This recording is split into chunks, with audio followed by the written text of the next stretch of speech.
Well, since you're not able to actually get this car, I thought you might want to play with the app a little bit. Let me show you kind of how that's going to work a bit. I'm using this is the app that's on my iPad, which will look exactly like this on an iPhone if that's what you've got. I use an Android phone, and it's almost 100% exactly the same thing. But when you first open up the app, it's going to show you a picture of your car. It'll show you the name that you've assigned to it at the top, what the current state of charge of the battery is, and what the car's doing at the time. If you're actually driving, it'll show that it's driving and the location, and the wheels will turn and everything. The first little 5 apps that you see there are pre-selected apps that you think you might be using a lot. For example, here's one that's locks and unlocks the car. You just tap that, and I've just now unlocked the car. The next one will bring up the climate. The little charger information is next, trunk, and then the other one shows windows opening and closing. If you wanted to change these, you press and hold one of them. It brings up the customization of the controls. And then all you do is you grab one and you move it up to a different position there, and then you save it. And so those are things that you can kind of customize yourself and everything. Now, to set up your phone as a key for the car itself, obviously I don't have the iPad set up, but it will tell you you'll need to have your key card ready. So this will be done in the car, and the instructions, it walks you right through it here on the app. When you type set up the phone key, it'll tell you where to put the key card, and boom, it takes you about 10 seconds and you're set up. Controls, when you tap on controls, this is kind of the normal stuff here. You can open the front and the trunk. You can lock the car, tap there. You can cause it to flash. You can honk the horn. The start thing is kind of a neat thing. Start allows you to give anyone the ability to drive your car without a card or without a phone. This is handy if your car is parked somewhere and you wanted a neighbor to move it, or maybe you got it they're changing tires on it or something like this, and you forgot to leave them a card. When you tap this button, it will say active, and it gives them a 2-minute window, a countdown, that they can actually get in the car. You'll need to unlock it, and they can then press on the brake and they can drive it, and they can drive it forever until they get out of the car. So that's what the little remote thing is. HomeLink is that's the garage door opener that's installed on the car, and that allows you to open and close your garage doors. Okay, the climate is, of course, everything related to the inside of the car. It will tell you, show you the positions of the heated seats. It will show you the interior temperature and the exterior temperature.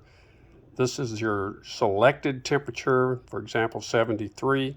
I can turn it on and off here. I can also vent the windows, and that's what I had there just a moment ago.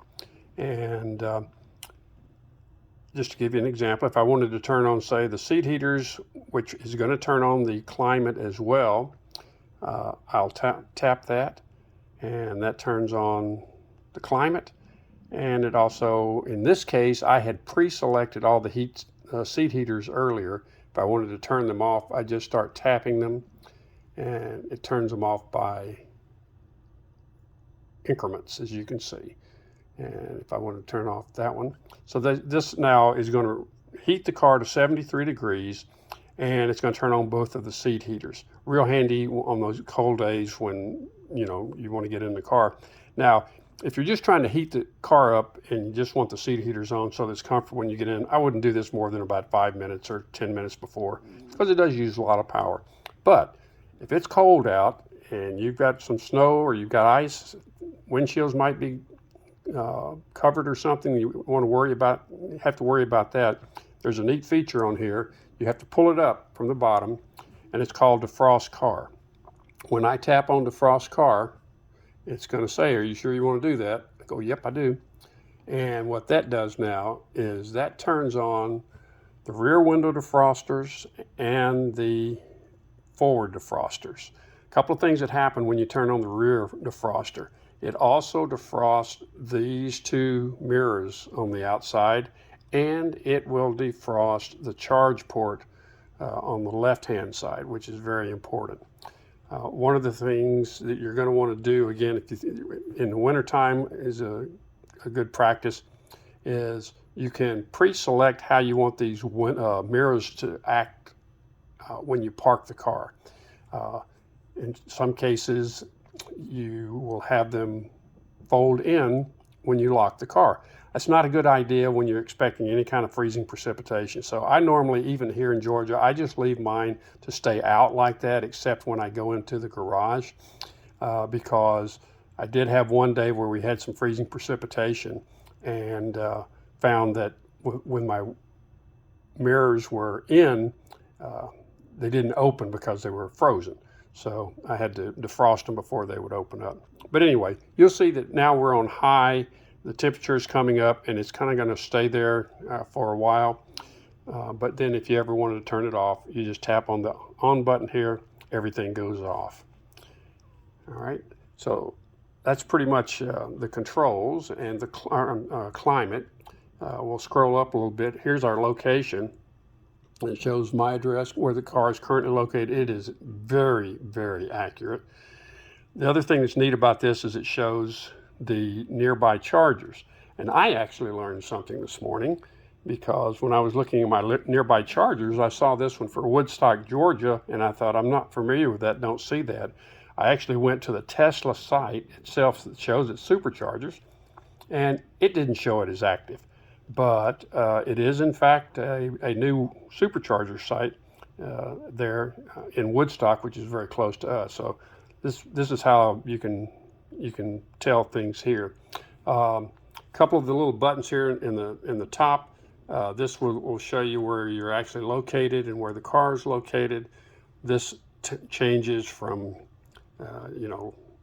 satellite view to regular view, and then this one here brings up a map of the actual area where you are and stuff like that. So I got to go back to that.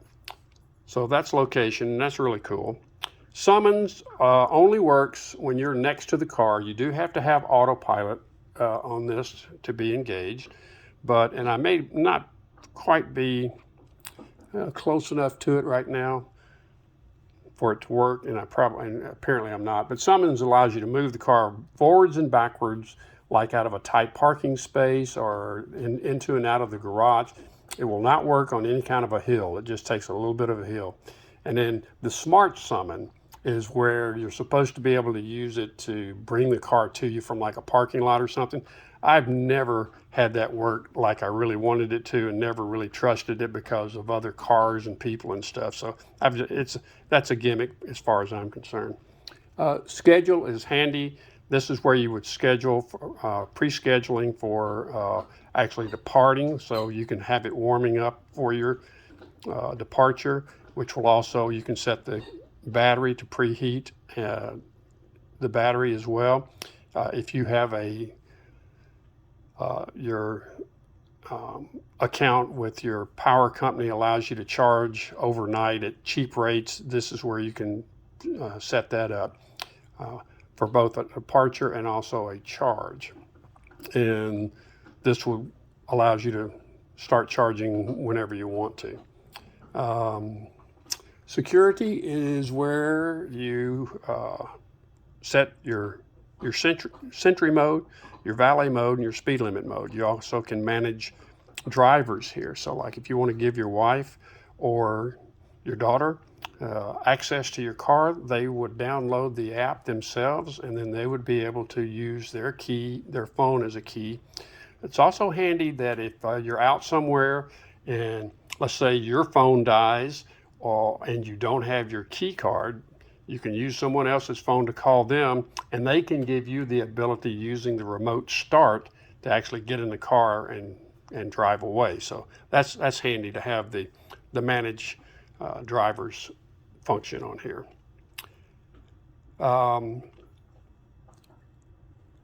charge stats. This is brand new, which is really very cool. This will show how you've charged the car in the last 31 days.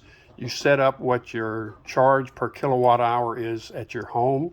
Figure out what that is. I added taxes into what my rate is. And this tells you that based upon what you've done for this month, and you can see I really haven't driven the car very much this month, that I've spent $19 at home. It would have cost me $40 if I had been using a gas car. And so that's kind of a really cool feature, and that continually updates every day. The last thing is upgrades. You don't really, there's nothing on there that you really need to do. It'll tell you what software upgrades. That has to do with buying a software upgrade. Like if you didn't have full service driving, you could subscribe to the monthly. You've got that, so you don't have to worry about that. And then some of the accessories, you can tap on that and it'll tell you what's available. The last thing is service, and this will show you, this is where you actually request service. And they're going to want you to do this. You can't really call, I mean, you can call them, but they're going to tell you to do it here. And then it will also give you a history of everything that you've had done to the car. So for example, the last thing I had done was at Upper Hembry Road on the 2nd, and it tells you when I did it, and then you can tap on the invoice and it will pull up the invoice to tell you exactly what happened. And in this particular instance, I had them check out the operation of the forward camera defroster, because it looked to me like one morning I was out and I put the defrost on and it wasn't ice, it was just real heavy dew and mist. And so they checked it out and said that, nope, it's working fine. So that's what that was. But anyway, everything that you've done to the car can be there. These video guides aren't really that useful, I don't think. The owner's manual, this is where you can actually pull up the owner's manual. The owner's manual is only available online. You can access it here, you can access it in the car, or you can access it through the Tesla website. And you can do search functions on it and everything like that. But anyway, this is, the other thing, down here at the bottom, you go all the way to the bottom, and that will give you your current miles, your VIN number, and the current version of the most recent software update, and that's where that will show. When you do get software updates, they're going to show on the front page. You're going to get a message here that says a software update is available. You will tap it. This is how you activate it here. You tap that, and it'll give you a couple of minutes to change your mind, because it says it's going to take like 25 minutes to actually do it, and you can't drive the car at the time. So anyway, that gives you a little bit of an idea of what the app looks like. And if you have any other questions, just let me know.